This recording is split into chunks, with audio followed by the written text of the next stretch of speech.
Bien, mis amados hermanos, entonces nosotros continuamos con nuestra serie de estudio bíblico de evangelismo personal. Bien, vamos a partir, recuerden que esto es una clase, ¿no es cierto? Es una clase de escuela dominical, está el espacio para poder participar. A ver, si alguno de los presentes puede hacernos un resumen o algún elemento principal o importante que vimos en el estudio anterior. A ver, ¿quién podría compartir lo que estuvimos viendo en la clase pasada, o lo que a usted le quedó, lo que usted aprendió, algo que le llamó la atención? A ver, los estudiantes de la Biblia. Mi hermano Rodrigo, muchas gracias. Ley para el soberbio, gracia para el humilde. Gracias, querido. Ahí hay un principio, ¿no es cierto?, que aprendimos en la clase anterior.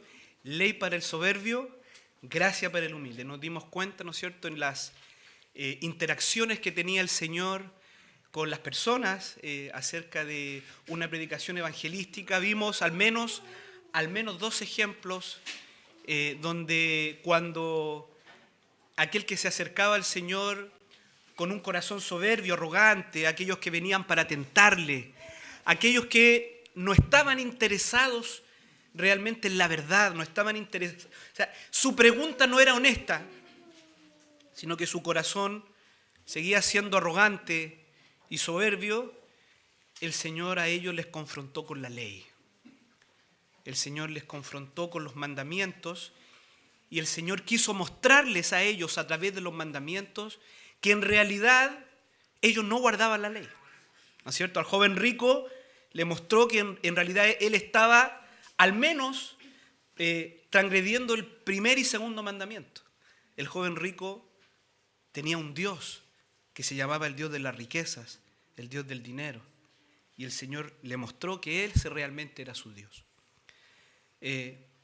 Por lo tanto, aquellos que se acercaban con soberbia, el Señor les confrontó con la ley.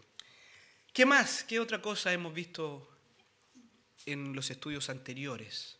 Algo que usted podría comentar. Bueno, a mí, esta vez anterior a esta, cuando hace un tratado, ¿Correcto? Sí. digamos, eso es lo que me llama mucha atención a mí, cómo pueden hacer algo, cómo pueden disfrazar algo, digamos, el Evangelio de una forma tan buena, digamos. Que uno lo lee simplemente va a decir todo bueno, Correcto. pero si uno lo analiza a través de la Escritura, se da cuenta que está todo malo. Pero a mí lo que me llama mucha atención es cómo lo hacen para poder captar a la gente sin realmente predicar el Evangelio bíblico. Correcto. Eso me llama mucha atención a mí. Gracias, querido. Así es, ¿no es cierto? Hemos visto también ese aspecto que hoy día el evangelio que la mayoría de los evangélicos predican y que nosotros también hemos predicado en el pasado, es un evangelio que es un evangelio diluido, es un evangelio distorsionado, que básicamente el problema de ese evangelio es que quita del mensaje los aspectos confrontacionales del verdadero evangelio. Quita conceptos como, bueno, la ley de Dios no está presente, partiendo por ahí, ¿ya? No está presente la ley de Dios, no está presente una confrontación real acerca del pecado, no está presente el juicio de Dios, no está presente el carácter de Dios. Y si está presente el carácter, solo se enfatiza el amor de Dios, pero se olvidan de su justicia, se olvidan de su santidad, se olvidan de que Dios aborrece el pecado. No está presente el elemento del juicio, que es un elemento principal. Usted puede leer cualquier interacción evangelística en todo el Nuevo Testamento, ya sea de Jesús y de sus apóstoles, y siempre el juicio venidero tiene un lugar importante en el mensaje evangelístico. En este evangelio moderno, el juicio no tiene lugar, no se menciona, porque evidentemente ese es un aspecto desagradable de predicar el evangelio. Ni a nosotros nos gusta, ni a la gente le gusta escuchar que están condenados y que la ira de Dios está sobre ellos. Y para nosotros es difícil decirle eso a alguien. Tú estás condenado por la vida que llevas, la ira de Dios está sobre ti. Si no te arrepientes un día, la ira de Dios caerá sobre ti. Dios ha preparado un día para juzgar a los pecadores. Ese elemento no lo tiene el evangelismo moderno, pero es parte esencial del evangelio bíblico. ¿Se fija? ¿Alguien más quisiera? ¿Mi hermana? ¿Sí? Que por medio de la ley, la ley nos lleva a Cristo. Exactamente. Ese es un elemento, gracias mi hermana, es un elemento muy importante e interesante. Nosotros tenemos que aprender a utilizar la ley de manera legítima, de manera como ciudadanos del nuevo pacto, ¿sí? La ley, mis hermanos, no salva a nadie. La ley no nos fue dada para salvar, porque nadie puede ser salvo por la ley. Nosotros no creemos, no enseñamos, porque creemos que la Biblia no enseña la salvación por las obras. Ninguna carne puede ser justificada delante de Dios. Eso ya lo decía David. Y eso el Nuevo Testamento, particularmente la carta de Romanos, de Gálatas, lo desarrollan de manera magistral. Ninguno puede ser salvo por sus obras. Pero para que el hombre entienda que no puede ser salvo por sus obras, allí entra la ley. Porque la ley funciona como un espejo. Le muestra al hombre quién es realmente, que no es quien él cree ser. La gran mayoría de las personas, yo diría el 100% del que no conoce a Cristo, se considera una buena persona. Y aquellos que ya practicamos este evangelismo hace muchos años, lo podemos acreditar. Las personas creen ser buenos.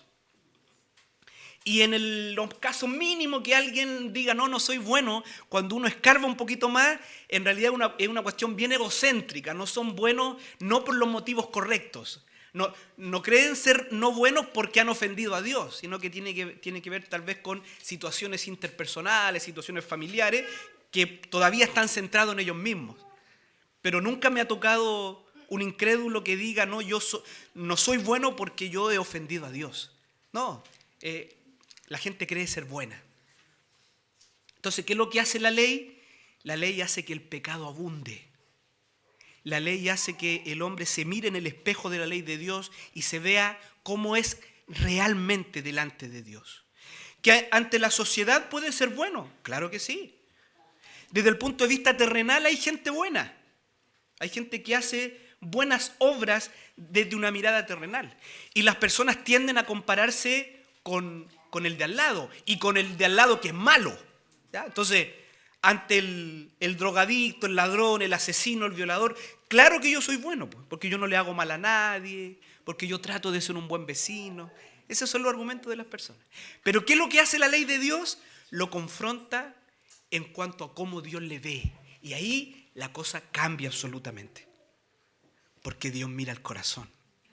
Entonces, cuando usted machaca la conciencia y trabaja con la ley y se toma el tiempo para confrontar a las personas con amor y con verdad.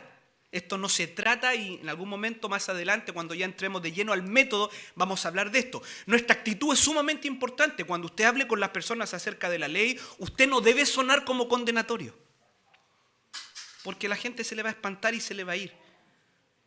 Dice, porque el siervo del Señor no debe ser contencioso, sino que, ¿qué dice 2 Timoteo 2:24? Amable para con todos. Mire, que con mansedumbre corrija a los que se oponen. Mire, usted puede corregir con mansedumbre. Y cuando trabajamos con la ley, estamos corrigiendo el pecado, estamos mostrando el pecado, pero lo hacemos con mansedumbre. Tenemos que sonar amorosos. Porque ¿qué queremos nosotros? ¿Que la gente se espante? ¿Queremos que oye, tú me estás condenando? No, queremos que conozca a Cristo, queremos que sea salvo, queremos hacerle un bien. Y entendemos que para hacer ese bien necesitamos decirle la verdad. Esto es como el médico, como el cirujano que le debe informar a una persona que tiene cáncer. ¿Pero para qué le informa que tiene cáncer? Para buscar una solución. Eso somos nosotros en la calle. Somos médicos que vamos a mostrar un diagnóstico, el diagnóstico de la palabra de Dios, pero nuestra meta es la solución. Nuestra meta es presentar a Cristo. Nuestra meta es que el pecador se arrepienta y confíe en Cristo como su Salvador y el Señor de su vida. Esa es la meta en el evangelismo bíblico. Pero para eso comenzamos haciendo un trabajo de cirujano, mostrando el problema, el diagnóstico, que la persona entienda que ha pecado contra Dios y que su condenación es justa. Bueno, gracias mis hermanos por sus comentarios. Hoy día vamos a seguir avanzando en el estudio de esta serie y los objetivos de la clase de hoy día son los siguientes. En primer lugar, aprender a utilizar la ley. Nosotros ya hemos puesto el fundamento. Creo que si usted estuvo la semana pasada, creo que la idea de usar la ley en el evangelismo está bastante bien fundado bíblicamente y históricamente. ¿Sí? Esto no es algo nuevo, no es un invento nuestro, no es una metodología nueva que apareció. No, mi amado hermano, esta es la manera bíblica e histórica de predicar el evangelio. Pasa que nosotros hemos nacido en una época donde esa manera se olvidó, por lo que ya hemos hablado particularmente en la primera lección, pero este es el principio histórico y bíblico. Predicamos como lo hizo Jesús. ¿Qué hacía Jesús con los soberbios? Los confrontaba con la ley. Si usted analiza cada predicación apostólica, Pedro, Hechos capítulo 2, Pedro le va a decir cosas extremadamente complejas a los judíos. Les va a decir algo como esto: ustedes mataron al santo y al justo. Así les va a decir Pedro a su auditorio judío. Ustedes son unos asesinos. Eso es lo que los va a confrontar con los mandamientos. No matarás. Pablo va a tratar a los griegos, a los hombres más educados del mundo de aquella época. Pablo los va a tratar como idólatras. Hechos capítulo 17. Pablo en Atenas. Los confronta. También, primer mandamiento, segundo mandamiento, no te harás imágenes ni semejanza. Entonces creo que está bien fundado bíblicamente e históricamente que la ley la podemos utilizar legítimamente en un encuentro evangelístico. Hoy día vamos a aprender cómo hacerlo. ¿Cómo hacerlo? ¿Ya?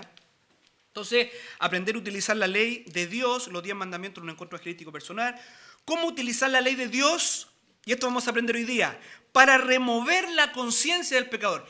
Mi amado, este es un método que se dirige a la conciencia, no necesariamente al intelecto, ni tampoco a las emociones. Fíjese, si quisiéramos utilizar un método emocional, primero probablemente no saldríamos a la calle, los traeríamos a la iglesia, haríamos una estupenda decoración, instruiríamos al músico que en el momento de la predicación pusiese una música así como para que la gente se emocione un poquito. En el momento del llamado evangelístico ponemos otro tipo de música y jugamos con las emociones. Y usted ni se imagina cuántos se han convertido, ponemos unas comillas ahí, en este tipo de situaciones emocionales. Bueno, ese es un tipo de evangelismo que quiere las emociones. ¿Ya? La otra forma es un tipo de evangelismo intelectual, que ojo, ¿podemos utilizar argumentos en una interacción evangelística, argumentos de tipo apologético? Claro que sí. No todo nuestro auditorio es igual, ¿ya? Y hay que saber cuándo sacar la espada de la apologética. Y eso, aquí hay algunos de mis hermanos que son muy instruidos en la palabra, muy instruidos en la apologética, pero quiero darle un consejo. No siempre es necesario sacar la espada de la apologética. Hay veces que podemos ir adelante solo con este método, pero hay veces que sí, hay que desenvainar la espada. Y yo creo, y lo vamos a ver más adelante, creo que hoy día el creyente, en base a nuestro contexto, necesitamos estar preparados o necesitamos tener una base mínima de apologética cristiana. El creyente debe estar preparado para dar razones ante todo aquel que demande esperanza de lo que cree. Si alguien dice Dios no existe, yo tengo que estar mínimamente preparado para dar algunas razones. Y eso lo utilizo para abrir puertas para el evangelio. Lo utilizo no para ganar una discusión, no para ganar un debate. No voy a estar una hora debatiendo de la existencia de Dios cuando yo ando evangelizando. Pero sí, yo debo estar preparado para abrir una puerta que quizás está muy cerrada ante un ateo. Y un ateo, mi amado hermano, es alguien que necesita de Cristo. Y tenemos que tomar el tiempo también con los ateos. Por lo tanto, eso va a depender mucho del auditorio, va a depender mucho de la persona. A veces, por ejemplo, tenemos que responder y abrir puertas en cuanto a situaciones de gente que está herida por la iglesia. Mucha gente está herida por pastores, por iglesias. Bueno, ahí también tenemos que utilizar algún tipo de argumentación. Nos va a salir un testigo de Jehová, nos va a salir, qué sé yo, algún homosexual. Y tenemos que tener una mínima preparación apologética de dar respuesta. Pero en un encuentro evangelístico ese no es el fin. Eso lo utilizamos para abrir puertas porque el evangelio no se dirige principalmente. No es que el evangelio no sea intelectual, el evangelio es razonable. Predicamos una fe razonable. Pero no vamos principalmente al intelecto. Entonces este método se dirige a la conciencia.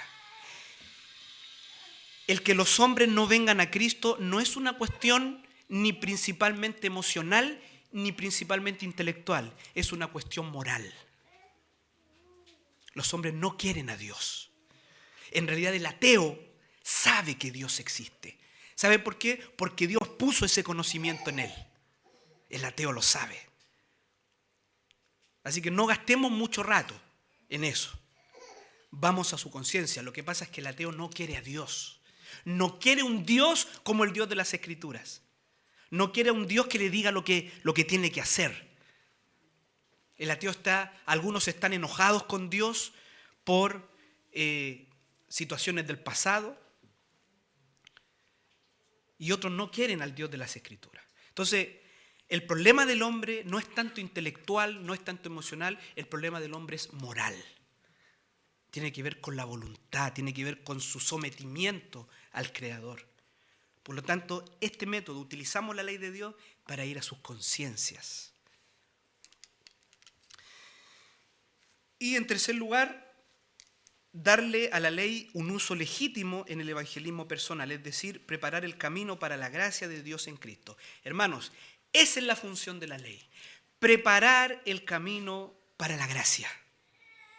Preparar el camino para la gracia. La ley prepara el corazón para la gracia. La ley ablanda el corazón para la gracia. Por eso utilizamos la ley, porque queremos la gracia. Porque queremos la gracia. Bien, vamos a repasar algo breve con lo que terminamos la semana pasada. Dice, el Nuevo Testamento declara varias funciones de la ley en relación con nuestra misión de buscar y salvar a los pecadores. Como veíamos la semana anterior, en primer lugar, la ley provee el conocimiento del pecado. Y aquí quiero, mis hermanos, si por favor distintos hermanos van buscando, vamos a leer algunos textos, que alguien busque Romanos 3:20 y otro hermano o hermana puede buscar Romanos 7:7. ¿Ya? Vamos a ir leyendo algunos pasajes, recordando. Entonces, lo primero, la ley provee el conocimiento del pecado. Romanos 3:20, alguien que lo pueda leer, y Romanos 7:7.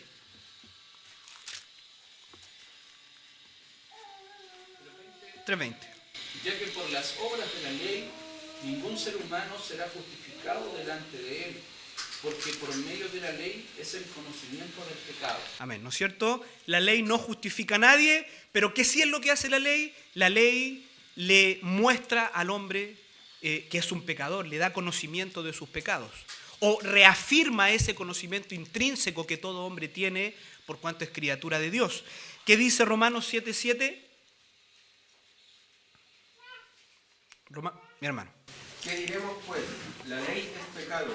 En ninguna manera, pero yo conocí el pecado sino por la ley, porque tampoco conociera la codicia si la ley no dijera no codiciarás. Perfecto, ¿no es cierto? Ahí, ¿no es cierto? Pablo va sobre la misma idea. La ley nos provee conocimiento del pecado. En segundo lugar, la ley cierra la boca del pecador y lo pone bajo el juicio de Dios. Si alguien puede leer 1 de Juan 3:4 y otro hermano, Romanos 3:19. La ley cierra la boca del pecador y lo pone bajo el juicio de Dios. ¿Qué dice 1 de Juan 3:4? Todo que practica el pecado practique también la infracción de la ley, pues el pecado es infracción de la ley. Perfecto, ¿no es cierto? Ahí está una definición bíblica del pecado. el pecado es infracción de la ley, ¿ya? Por lo tanto, cuando confrontamos a los pecadores con sus pecados, les estamos mostrando que ellos han infringido la ley de Dios, que ellos en realidad no son buenos como ellos creen ser. Por eso que la ley cierra su boca, la ley los deja sin justificación, porque entienden que verdaderamente sus conciencias los acusa, que han transgredido cada mandamiento de Dios. Por lo tanto, ya no pueden seguir justificándose, porque su conciencia los acusa que son pecadores. ¿Qué dice Romanos 3:19?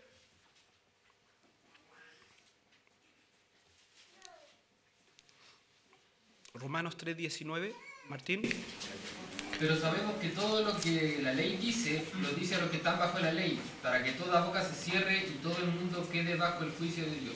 Exactamente, lo que la ley dice, lo dice a los que están bajo la ley. ¿Quiénes están bajo la ley? Todos, absolutamente todos. Y lo que la ley dice, lo dice ¿para qué? Para que el hombre cierre su boca, para que el hombre deje de justificarse delante de Dios. Y la paga del pecado es la muerte. Por lo tanto, eso también al hombre, al entender que ha transgredido la ley de Dios, inmediatamente le muestra que el juicio de Dios es justo sobre su vida, porque ha transgredido la ley de Dios. ¿Qué otra cosa es la que hace la ley? La ley hace que el pecado abunde. Y eso es lo que nosotros en esta primera parte de un encuentro evangelístico queremos lograr, que el pecador entienda, que reconozca que es un pecador, que ha ofendido a Dios. ¿Qué dice Romanos 5:20? Pero la ley se introdujo porque para que el pecado abundase, más cuando el pecado abundó, sobreabundó la gracia. Perfecto. La ley se introdujo para que el pecado abundase. Ahí está la misma idea, ¿no es cierto? La ley se introduce para revelarnos lo pecadores que somos. Para eso utilizamos la ley, para revelarnos lo pecadores que somos. Pero cuando abundó el pecado, y ahí está la otra parte, abundó la gracia, siempre. Donde abundó el pecado es porque queremos que abunde la gracia. Y por último, el cuarto principio que vimos en la clase anterior es que la ley es como un ayo, esa palabra ayo es un guía, es un maestro. ¿Para qué? Para llevar al pecador a la cruz de Cristo. ¿Qué dice Gálatas capítulo 3, verso 24? Gálatas capítulo 3, verso 24.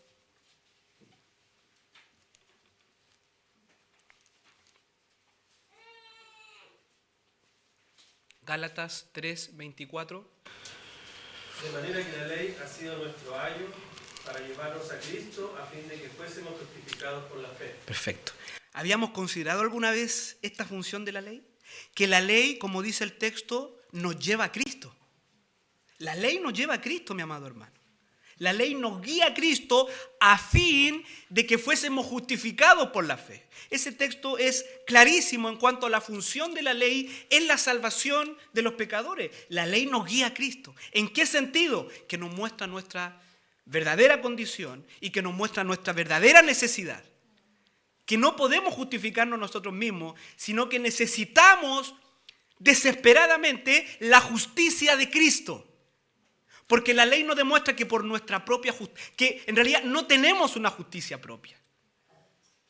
Y que por nuestras obras jamás nunca podemos presentarnos delante de Dios con lo que nosotros hacemos. Por lo tanto, la ley nos muestra que necesitamos desesperadamente a alguien, a un intercesor, a un sustituto. Y ese es Cristo nuestro Señor. Entonces, ese es el trabajo de la ley, mi amado hermano. Estos fundamentos tenemos que tenerlos muy claros porque necesitamos utilizar la ley de manera legítima. ¿Sí? La ley no fue dada para la salvación, no predicamos y no enseñamos salvación por obras, pero sí utilizamos la ley para guiar a los pecadores a Cristo. Bien, vamos entonces, hoy día vamos a hacer un ejercicio de cómo utilizar la ley en un encuentro evangelístico y vamos a pasar por cada mandamiento. ¿Ya? Aquí si hay algún aporte, ¿ya?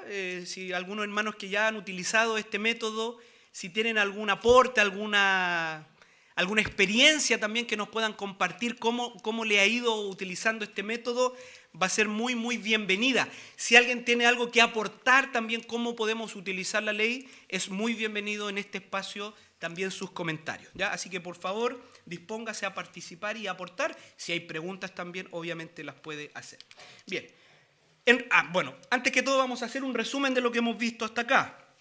En resumen, la ley de Dios aplicada a la conciencia le muestra al pecador que él ha transgredido cada mandamiento de Dios, que él no es bueno porque no se ha conformado a la voluntad de Dios. Aún más, él ha amado y ha vivido en lo que su Creador aborrece y condena, y por tanto la ira de Dios está sobre él. Debido a esto, un temor santo, reverente y saludable surgirá en su corazón, porque entenderá que ha ofendido gravemente a Dios y que su condenación es justa. Es este temor que lo llevará a arrepentirse de sus pecados y al ver a Cristo como un poderoso y suficiente Salvador, lo llevará a confiar en Él como el Señor y Salvador de su vida. Este es un resumen. Mira, aquí hay algunos textos que usted, tal vez por causa del tiempo, vamos a leer algunos. Aquí hay algunos textos porque alguien podría preguntar, pero pastor, en este método y en esta primera parte de un encuentro de evangelismo, tal vez estamos como asustando a la gente, la estamos atemorizando, tal vez la gente va a ir a Cristo por temor, tal vez la gente va a considerar al Señor, pero por miedo al infierno. Bueno, fíjese, ese es un elemento, es un elemento, yo diría no el único, porque cuando hacemos este trabajo preliminar de la ley, también mostramos el carácter de Dios, también mostramos quién es Dios. Por lo tanto, también deseamos que la gente considere justamente eso, quién es Dios. Pero el elemento del temor, bienvenido. Bienvenido el elemento del temor, mi amado hermano. Pasa que estamos en una sociedad, ¿cómo se dice? En una generación de cristal, ¿no es cierto? Que no se le puede decir nada, no se le puede confrontar con nada, que todo le ofende. Como decía ya con el señor pastor John MacArthur, ¿crees que el evangelio ofende? Bueno, la gente ha estado toda su vida ofendiendo a Dios. Así que si el evangelio ofende, bueno, que ofenda. Si es del Señor, el Espíritu Santo va a estar obrando en ese corazón. Mire, veamos brevemente algunos, si los pueden buscar rápidamente estos textos, veámoslos para que vean cómo el elemento también de la confrontación y del temor al juicio está también presente en el evangelismo, es un elemento no tenemos que quitar ese elemento. Por ejemplo, ¿qué dice Salmo 19:7? La ley de Jehová es perfecta que convierte el alma. Fíjese. El testimonio de Jehová es fiel y hace sabio al sencillo. Amén. La ley de Jehová es perfecta, que convierte. Cuando nosotros confrontamos con la ley, le estamos mostrando a los hombres sus pecados. Pero este texto dice que eso puede hacer que esa alma se convierta. Es decir, la confrontación, la ley, puede provocar que el alma se convierta. ¿Qué dice Proverbios 16:6? Con misericordia y verdad se corrige el pecado, y con el temor de Jehová los hombres se apartan del mal. ¿Escuchó eso? Con el temor de Jehová, ¿qué cosa? Pero pastor, ¿cómo vamos a decirle esto a las personas? Le estamos metiendo miedo a la gente con el infierno. Con el temor del Señor los hombres se apartan del mal. Hermanos, es bueno un santo temor, es bueno que teman. Si nosotros anunciamos, si nosotros estamos advirtiendo de un peligro a alguien, nosotros queremos que esa persona entienda el peligro y huya.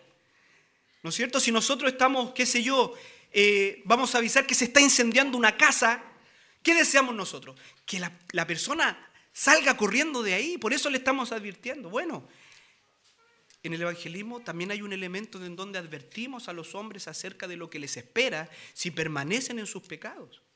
Infundimos un temor. Esto es lo que te va a suceder si tú te mantienes en tu rebelión contra Dios. Y la Biblia dice que Ese temor es bueno, porque hace a los hombres apartarse del mal.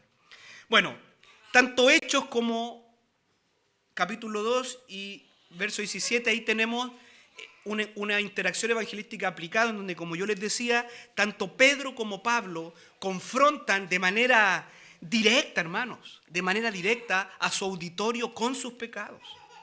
Los confronta de manera directa.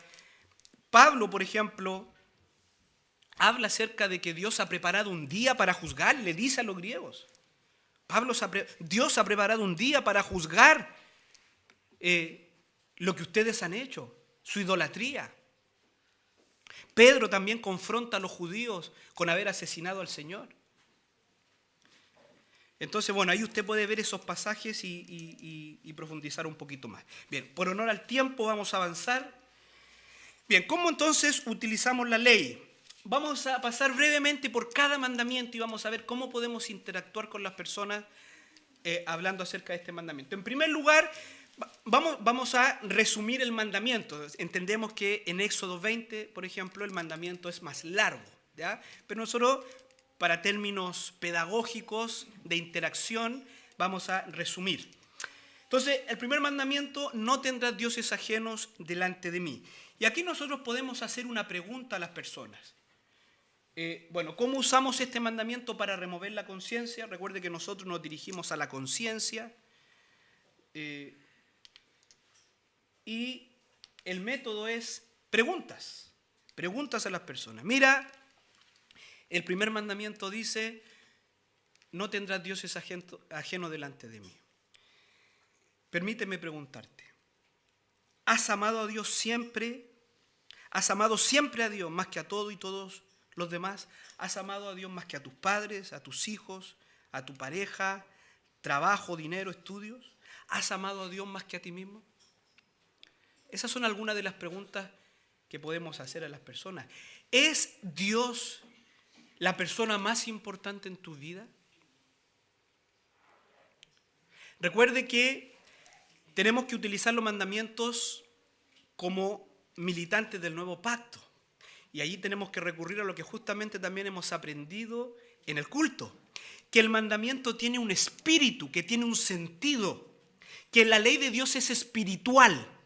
Por lo tanto, también vamos a usar la interpretación o la enseñanza que nos enseñó Cristo acerca de los mandamientos. ¿Ya? La ley de Dios es espiritual. Por eso ahí tenemos que movernos. Entonces aquí podemos decir, bueno, ¿es Dios la persona más importante en tu vida? ¿Has amado a Dios más que a tu propia vida? ¿Más que a tus posesiones? ¿Se refleja en tu vida que Dios es el primero? ¿O hay otros dioses en tu vida? Y podemos explicar, mira, no necesariamente un Dios es una escultura o es una figura de yeso. Un Dios es cualquier cosa que tú hayas amado más que a Dios, que los hayas puesto en primer lugar en tu corazón antes que a Dios. Bueno, ¿qué va a hacer la conciencia de la persona? Va a empezar a trabajar. Entonces, esas son algunas preguntas con las cuales podemos llevar a las personas a entender el primer mandamiento para que entienda que lo ha transgredido. ¿Sí? Hermanos, si hay preguntas, por favor. Segundo mandamiento: no te harás imagen ni ninguna semejanza. ¿Ya? ¿Cómo lo usamos para remover la conciencia? Bueno, podemos hacer algunas preguntas como las siguientes.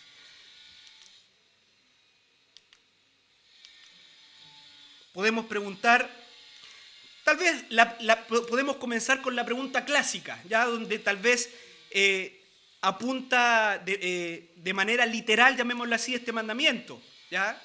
En el contexto que la ley fue dada, efectivamente existía la idolatría y hoy día también existe en términos de inclinarse ante una imagen. Eso también existe, pero entendemos que no es solamente eso. ¿Ya? Entonces podemos preguntar, bueno, ¿te has inclinado ante una imagen alguna vez? Bueno, mira lo que dice el mandamiento. No te harás imagen ni ninguna semejanza. No te inclinarás a ellas, ni las honrarás. ¿Te has inclinado alguna vez ante una imagen? Pero podemos explicar, pero mira, este mandamiento va más allá. Si está hablando con un católico romano, ya lo mató ya al tiro, ¿me entiendes? Porque el católico se inclina ante las imágenes. ¿Ya? Ahí ya, pero tal vez no es el caso, pero usted puede seguir. Pero mira, usted puede explicar y puede hacer una pregunta como esta. ¿Te has hecho mentalmente un Dios con el que te sientes cómodo? ¿Un Dios que te conviene? ¿Un Dios permisivo?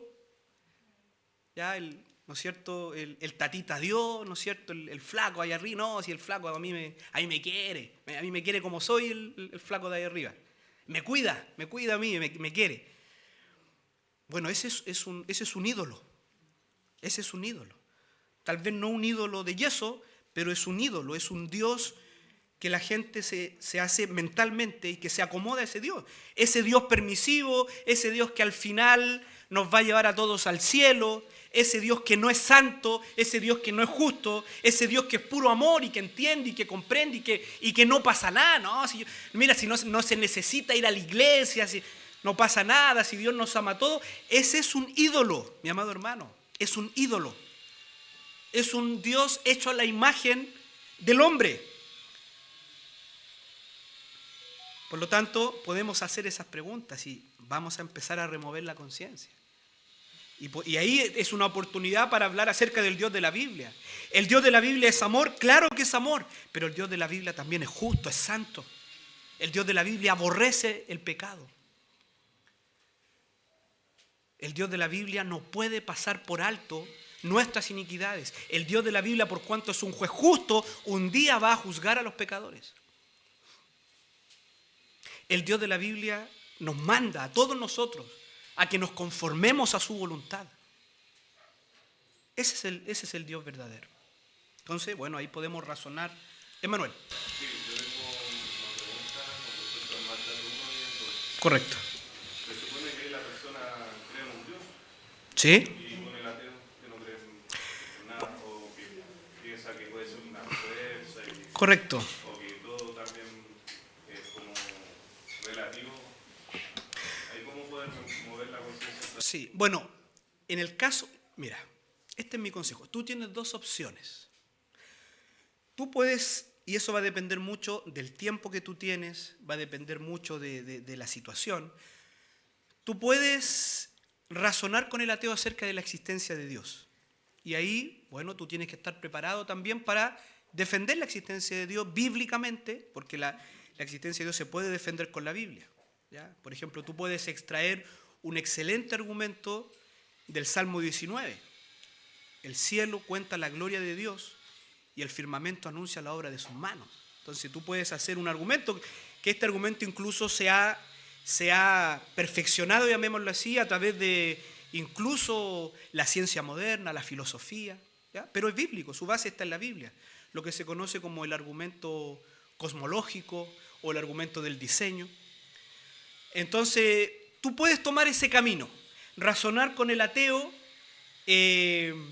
digamos, acerca de la existencia de Dios como un trabajo preliminar, como para abrir una puerta para entrar, ¿me entiendes? Como para que el ateo entienda que tú, digamos, dentro de tu discurso, de lo que tú le vas a compartir, tú tienes, tu fe descansa en razón para creer que Dios existe. Hay veces que eso es suficiente para el ateo y tú puedes seguir, ¿me entiendes? Pasa que muchos ateos parten de la base de que el creyente es absolutamente ignorante, que el creyente no sabe absolutamente nada, lo único que tiene un discurso repetido y que no sabe absolutamente nada. Entonces, cuando tú le muestras mínimamente que tú tienes razones para creer en Dios, bueno, esa puerta comúnmente se abre, ¿sí? Y la idea es que tú prosigas con la ley, la conciencia, ¿sí? Ese es un camino. Hay otro camino que a veces he utilizado, particularmente cuando salgo a predicar y lo hacemos en una hora y media. De repente estoy con un grupo y oye, pero Dios no existe. Y yo digo algo como lo siguiente. Mira, yo entiendo lo que tú dices, pero mira, supongamos que Dios existe. ¿Ya? Partamos con esa. Yo sé que tú cuestionas la existencia de Dios, pero supongamos que Dios existe. Bueno, Para todos los efectos, supongamos que Dios existe. Cuéntame, ¿te consideras una buena persona?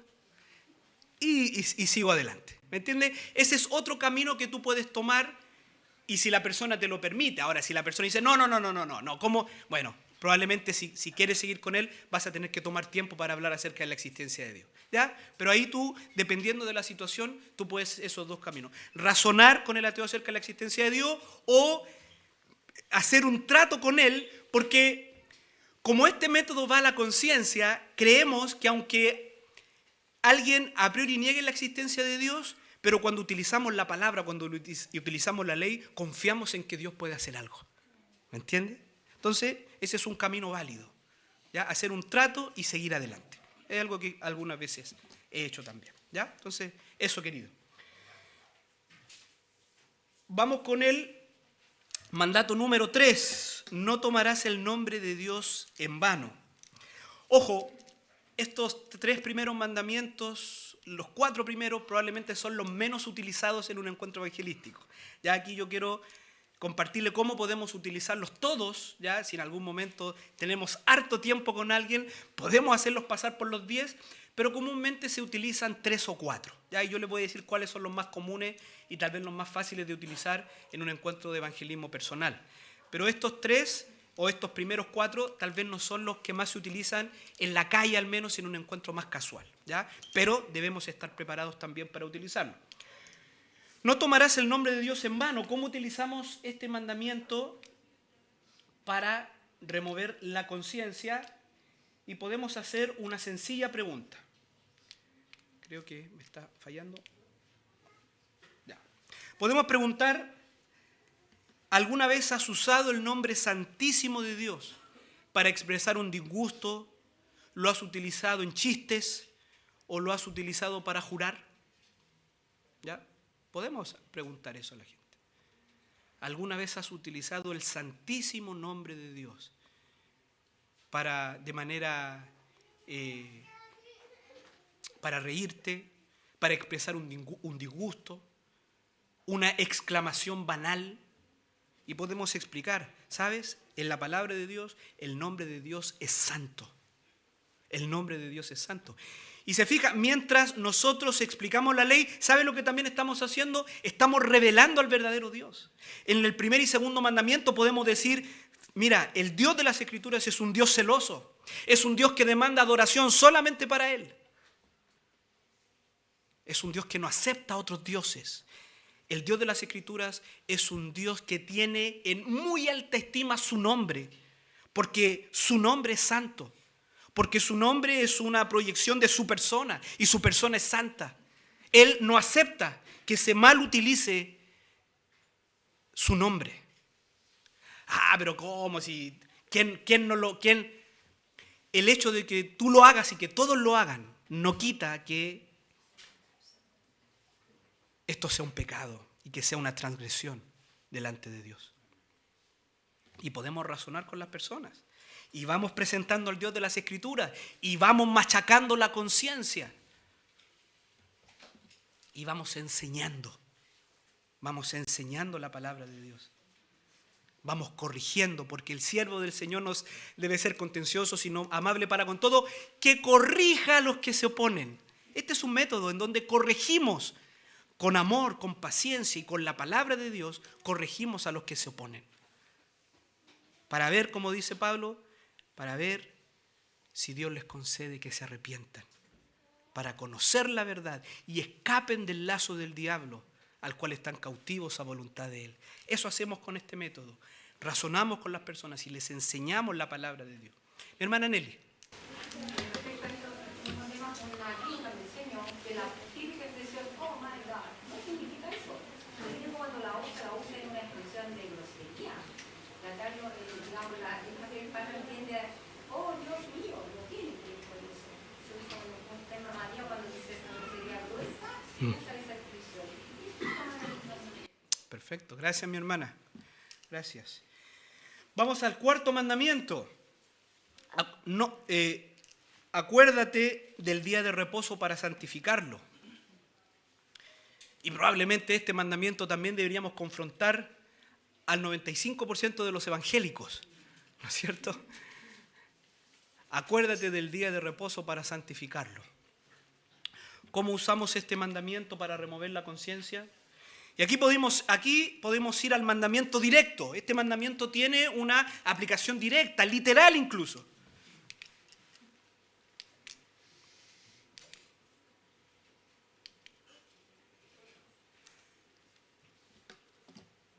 ¿Tú guardas el primer día de la semana, el día domingo, para adorar a Dios? Podemos preguntar. Tal vez la gente está muy alejada de esto.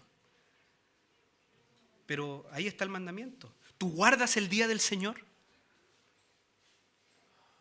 De ahí quizás podemos ir razonando un poquito, viendo el principio.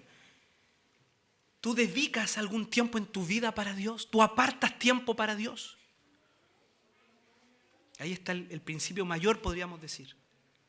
Separar un tiempo exclusivamente para Dios, para el descanso físico y para la adoración espiritual. ¿Tú haces eso? ¿Guardas un día para adorar a Dios? ¿Le dedicas un tiempo de tu vida a Dios?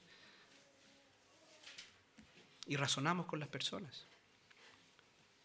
Este es un mandamiento. Dios exige que el hombre trabaje 6 días.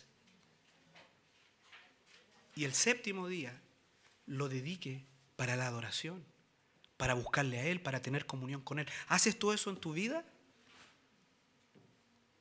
Y podemos razonar con las personas acerca de eso. Y la conciencia va a estar pensando. Mandamiento número 5. Este lo utilizamos mucho ¿con quiénes? Con los jóvenes. Este es mi mandamiento preferido en un encuentro personal evangelístico, con jóvenes. Con gente joven, adolescentes, niños más grandecitos. Honra a tu padre y a tu madre. Entonces yo le digo, mira, el Señor dice en su palabra, en sus mandamientos, honra a tu padre y a tu madre. Y yo digo, ¿tú sabes lo que significa honrar? Comúnmente esa es una palabra media extraña, honrar. Y uno explica, bueno, honrar en las Escrituras, ¿sabes lo que es? Considerar, respetar, sujetarse, obedecer. Entonces yo pregunto, ¿tú estás sujeto a tus padres? ¿Tú obedeces a tus padres? ¿Tú consideras la instrucción de tu padre y de tu madre? Y ahí la mayoría de los jóvenes, comúnmente sus ojos como que bajan un poco, ¿sí? Y su rostro cambia. Entonces, podemos hacer preguntas o desde lo negativo. ¿Nunca les has desobedecido? ¿Siempre has tratado a tus padres con respeto? Y ahí usted mató al joven. Y uno puede explicar, mira, esto también se refiere a lo que tú piensas en tu corazón. Porque tú puedes, tal vez, puede tocar un joven, una señorita de casa, ¿no es cierto?, tranquilo, tal vez no un joven rebelde, pero tenemos que explicar que Dios mira el corazón. En tu corazón, ¿nunca has manifestado rebeldía con la instrucción de tu padre o de tu madre? Entonces, podemos razonar también con ellos en ese respecto. 6º mandamiento, no matarás. Y aquí uno dice, mira, el 6º mandamiento dice no matarás. ¿Tú has matado a alguien alguna vez? Si usted ya pasó por 2 o 3 de las anteriores, ya la persona comúnmente ya está bien abajo, comúnmente. Pero aquí como que la gente así como, no, yo nunca he matado a nadie, como que revive un poquito las personas. ¿Ya? Nunca me ha tocado un asesino de verdad, pero puede suceder. Puede salir con que, mira, yo estuve en la cárcel porque maté a alguien. ¿Ya? Eso puede ocurrir, pero comúnmente no ocurre. Bueno, entonces aquí, ¿qué tenemos que explicar? Aquí en este mandamiento, como también acerca del adulterio, tenemos que irnos tal vez inmediatamente al espíritu del mandamiento. Entonces nosotros podemos decir, mira, te creo que no has matado a nadie, pero considera lo que dijo Jesucristo en Mateo capítulo 5.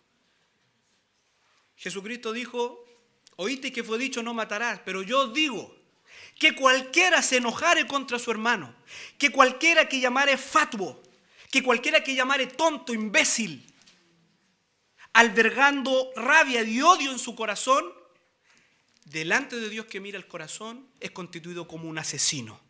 Bajo ese estándar de Cristo, bajo ese estándar de la ley, ¿has matado a alguien alguna vez? Listo, lo mató.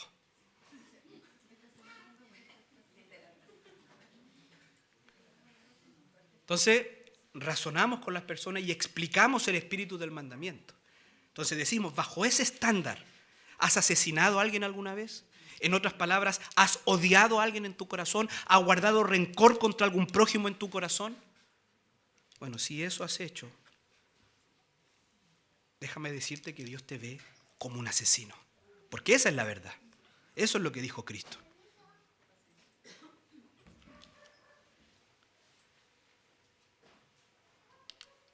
Número 7. No cometerás adulterio. ¿Cómo usamos este mandamiento para remover la conciencia? Muy parecido al sexto mandamiento. Ahora, en este caso probablemente el universo de personas que lo hayan transgredido literalmente es mucho mayor. Es mucho mayor. Pero aún así explicamos también el espíritu del mandamiento. Entonces preguntamos y tenemos que explicar. Mira, el séptimo mandamiento dice, no cometerás adulterio. En las Escrituras, el adulterio se refiere principalmente y primeramente a una relación extramatrimonial, a la infidelidad en el matrimonio. Eso es el adulterio, pero también se aplica, ya es un concepto mayor, es un concepto general, que se aplica también a relaciones prematrimoniales, relaciones sexuales prematrimoniales, y se aplica también a cualquier acto o práctica sexual que no ha sido ordenada por Dios. Y entendiendo también, mis hermanos, con quién estamos hablando. Por eso que siempre recomendamos cuando salimos en la calle, hombres con hombres, mujeres con mujeres. ¿Ya? En el caso cuando hombres con hombres podemos explicar y ser bien directos y podemos decir, mira, esto también involucra masturbación, pornografía. Esas son prácticas no ordenadas por Dios, que son contrarias al diseño de Dios para la sexualidad humana. Y podemos explicar y podemos ser directos, porque queremos que las personas entiendan. Y podemos decir, bueno, todo esto compete el mandamiento de no adulterarás. En otras palabras, no usarás la sexualidad de una manera ilegítima, de una manera que Dios no ha ordenado. Para Dios, la relación sexual solo tiene un espacio que es en el matrimonio. Yo cuando converso con varones, por ejemplo, este es un mandamiento que yo no hablo con damas, ya utilizo otros mandamientos. Pero cuando hablo con varones, yo digo, bueno, el único lugar donde Dios aprueba la relación sexual es en el matrimonio. Todo lo que sea externo a eso, para Dios es un pecado. Eso dice el mandamiento, no adulterarás.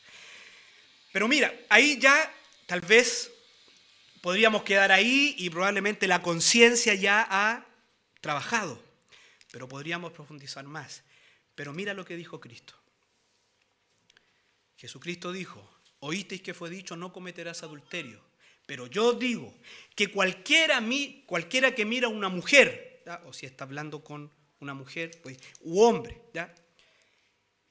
Cualquiera que mire a una mujer para codiciarlo sexualmente en su corazón, delante de Dios que mira el corazón, es constituido como un adúltero. Bajo ese estándar de la ley de Dios, ¿has adulterado alguna vez? Y ahí está, y dejamos la pregunta, ¿no es cierto? Entonces razonamos con las personas, ahí está, ¿no es cierto? Cualquiera que mire a una mujer para codiciarla y adulteró con ella en su corazón. Esto también incluye las relaciones sexuales antes del matrimonio, la pornografía, los malos pensamientos. Y hacemos la pregunta, ¿has adulterado? Y explicamos lo que eso significa. Mandamiento número 8, no hurtarás. ¿Cómo lo utilizamos para remover la conciencia? Y aquí podemos hacer una pregunta muy sencilla. ¿Alguna vez te robaste algo? Comúnmente aquí las personas se justifican harto, ya es uno de los mandamientos que más se justifican, ¿ya? Entonces ahí nosotros tenemos que explicar algo como lo siguiente. Mira, el mandamiento dice no robar. El mandamiento nos dice qué cosas robar y qué cosas no. Y yo les digo esto a las personas, mira, ¿quién es más ladrón? ¿El que roba un banco o el que se roba una manzana en la feria? Entonces, es exactamente lo mismo. Porque el mandamiento no tiene que ver con el valor de lo que tú robas, sino con la intención de quedarte con algo que no es tuyo. Bajo ese principio, ¿te robaste algo alguna vez? Y ahí empieza, sí, cuando iba a la escuela me quedaba con los sacapuntas. Ya, si quieres ser más pesado, ¿pasaste alguna vez gratis en el Transantiago? Bueno, eso es robar. Eso es tomar un servicio que no pagaste. Eso es robar. ¿Te fijas? Entonces, bueno, podemos razonar con las personas para que ellos entiendan que han robado. ¿Sí? Parece que varios fueron confrontados con eso.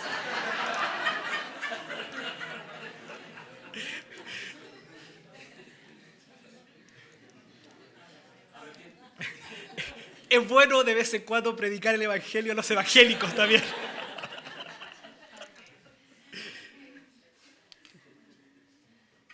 Noveno mandamiento, no mentirás. ¿Ya? Este es uno también de los más utilizados, de los que más se utilizan porque también es el más general. No mentirás, ¿cómo lo utilizamos para remover la conciencia? Este también es muy directo. Preguntamos, mira, el noveno mandamiento dice, no dirás falso testimonio, o también podemos traducirlo, no mentirás. ¿Has mentido alguna vez? Comúnmente la gente dice que sí, he mentido, y la justificación es, pero ¿quién no ha mentido? ¿No es cierto? Si todos hemos mentido. Y yo siempre les pongo este ejemplo, que lo he dicho también otras veces, que lo encuentro muy bueno porque es muy natural. Yo les digo, mira, sí, es correcto, todos hemos mentido. Si tú me preguntas a mí, yo también he mentido alguna vez. Todos hemos mentido. Todos hemos faltado a la verdad. Podemos explicar también y decir, ojo, el mandamiento dice no mentirás, no dice qué tipo de mentira. Para Dios no hay mentiras piadosas o mentiras blancas. Para Dios la mentira es mentira. Eso dice el mandamiento. ¿Sí? Yo entiendo que hay otro espacio para razonar, que eso ya es más teológico, que hay algunas circunstancias, pero en un encuentro de evangelismo personal, la gente no está pensando en esas situaciones donde el mandamiento no es absoluto, donde pudiesen haber algunas situaciones. Pero en estos casos la gente sabe y entiende bien que es una mentira, ¿me entiende? Y la gente miente. Entonces podemos decir, ojo, las mentiras no tienen colores, la mentira es mentira, el mandamiento dice no mentirás. ¿Has mentido alguna vez? Sí, pero ¿quién no ha mentido? Todos hemos mentido. Sí, correcto, todos hemos mentido, pero eso no quita tu responsabilidad de que la mentira es pecado y de que la mentira es una transgresión a la ley de Dios. Mira, le digo, te pongo un ejemplo muy sencillo. Supongamos que yo le estoy dando la comida a mi hija y mi hija no quiere comer su comida y mi hija pequeña de 2 años me dice, pero papá, si ningún niño se come la comida. ¿Qué le voy a decir yo? Ah, hija, tienes razón. Como ningún niño se come la comida, no te la comas, no te preocupes. No. Aunque es verdad, la mayoría de los niños no se comen la comida, pero es tu responsabilidad comerte la comida. Aunque la mayoría de las personas mienten, eso no quita que tú eres responsable. Hermano, y eso hay que mencionarlo. Tú eres responsable, porque la gente tiende a ampararse en el pecado general, en el pecado de todos. Aunque todos pequen, si tú has mentido, tú has transgredido ese mandamiento. Si yo te mintiera, ¿cómo me llamarías? Y ahí la gente es muy mentiroso, ahí es rápida la gente. Bueno, si tú has mentido, si tú has transgredido el 9º mandamiento, ¿cómo Dios te mira? Como un mentiroso, la gente dice. Y lo declaran ellos mismos. ¿Sí? Y por último, el 10º mandamiento, no codiciarás. ¿Cómo lo utilizamos para remover la conciencia?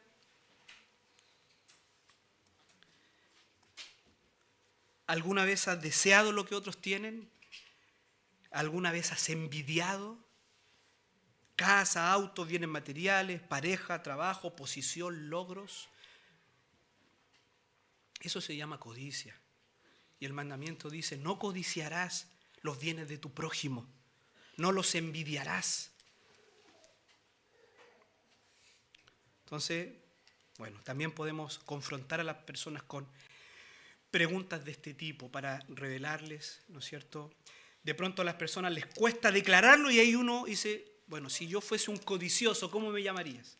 Si yo te mintiera, si yo te robara, ¿cómo me llamarías? Un ladrón. Bueno, si tú has robado, ¿cómo Dios te ve? Ah, como un ladrón. Porque ya su misma lógica los atrapa. Si ellos llaman a otro ladrón por haber robado, si ellos han robado, su conciencia los acusa, bueno, Dios le ve como un ladrón. Y ellos mismos van declarando. Y uno va interactuando con las personas. Entonces, aquí tenemos maneras prácticas a través de preguntas. Solo usted tiene que preguntar y tiene que explicar el mandamiento. Entonces aquí, ¿cuál es su trabajo como creyente, como evangelista? Primero, tiene que manejar los 10 mandamientos. Hay un dato que alguna vez leí, algo así como el 90% de los evangélicos no se sabe los 10 mandamientos. Entonces, ahí está la primera tarea. Apréndase los 10 mandamientos. Apréndase los 10 mandamientos y aprenda cómo confrontar con el mandamiento, cómo preguntar con el mandamiento, cómo remover la conciencia con el mandamiento. Esa es una primera tarea de este método de evangelístico y aquellos que quieren utilizarlo bien y utilizar la ley legítimamente para remover la conciencia, para darle al Espíritu Santo un arma poderosa para remover la conciencia. Recuerde uno de los propósitos de la ley, que convierte el alma. Recuerde el propósito del Espíritu Santo, que Él ha venido, ¿para qué? Para convencer de ¿qué cosa? De pecado. Ahí está la ley. Y la ley es un insumo, es un arma poderosa en las manos del Espíritu de Dios para hacer lo que el Espíritu vino a hacer, para convencer de pecado al hombre. ¿Se fija? Entonces, aquí nos llevamos trabajo, nos llevamos tarea. ¿Ya? Primero, necesita aprenderse los 10 mandamientos. Próxima clase, próximo domingo, al azar, se va a parar en su puesto y nos va a decir de memoria los 10 mandamientos.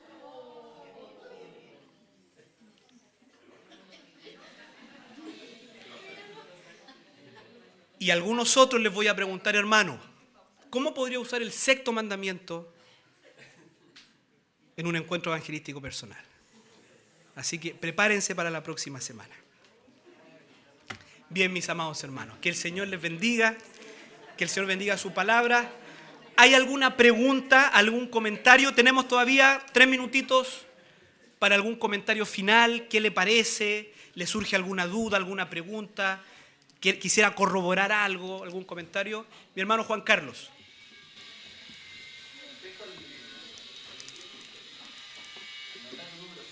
Uh-huh.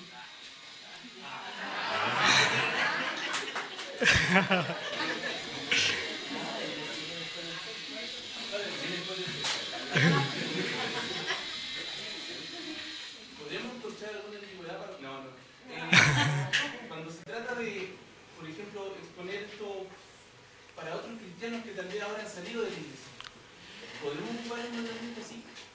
Hablando, por ejemplo, en el Antiguo Testamento, que muchas veces se habla del pueblo de Israel como adúlteros, porque cambiaron a su Dios por imágenes, por otros dioses, por otras... Sí, entiendo. Creo que sí, mi hermano, creo que sí. Creo que es un uso válido, es un uso bíblico hacer esa... Sí, creo que también puede ser un uso. Sí, correcto, mi hermano, creo que está bien.